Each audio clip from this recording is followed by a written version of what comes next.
do it all the time. It's the next best thing.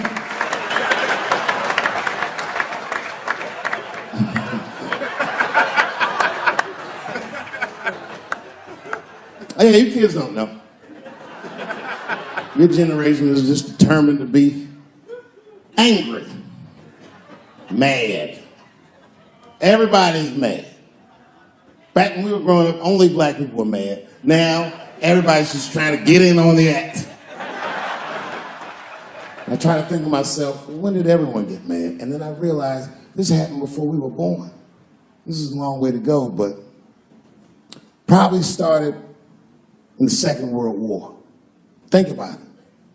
All these black men, millions of black men, leave the United States for the first time, go over to Europe with America's armed forces and fight the Nazis and make more money fighting the Nazis than they ever dreamed they would make in the United States.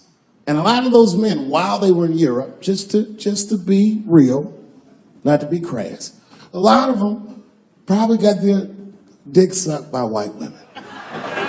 I'm sorry, ladies and gentlemen, this was World War II Europe, and these were desperate times, and penises were being sucked for shoelaces and chocolate and very frivolous things.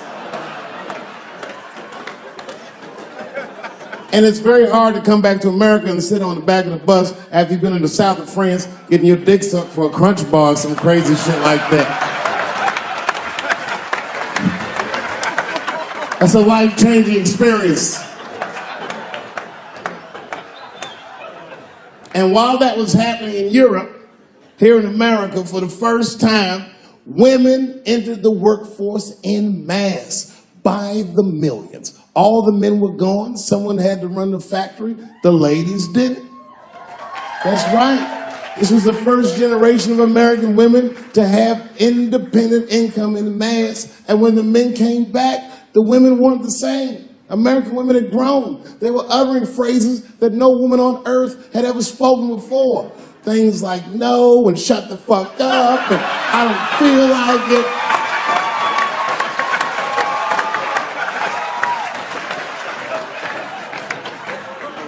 And then behind the scenes of that, there was a little-known government agency that started testing mind-controlled drugs on the American public. They fucked up. They tested it for 12 years. They didn't realize these drugs were not mind-controlling. They were mind-expanding. It was LSD and mescaline and shit like that. And for the first time, there was a new school of thought that was chemically induced that made people question the very society they lived in.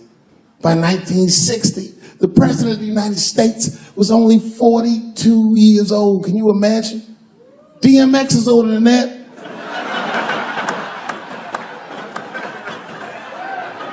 And he was going to usher in a new era of peace. He was going to avoid the Cold War. He was going to end segregation. And they blew his fucking brains out in front of everyone in Dallas. This country was never the same. There were 7 more major assassinations in the 60s.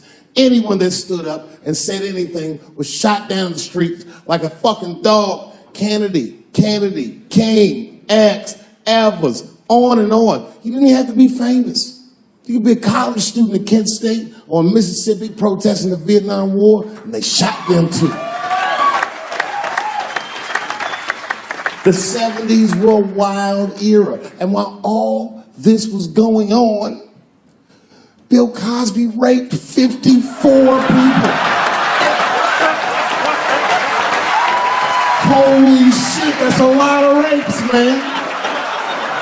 This guy's putting up real numbers. He's like the Steph Curry of rape. Man, that's a lot of rapes. 54. If you had raped 30 less people, that's still 24 rapes. Don't forget, each one of these rapes has 8 hours of sleep in it. Ladies and gentlemen, that's over 400 hours of rape. It only takes 65 hours to get a pilot's license. If rapes were aircrafts, this nigga's Top Gun for sure.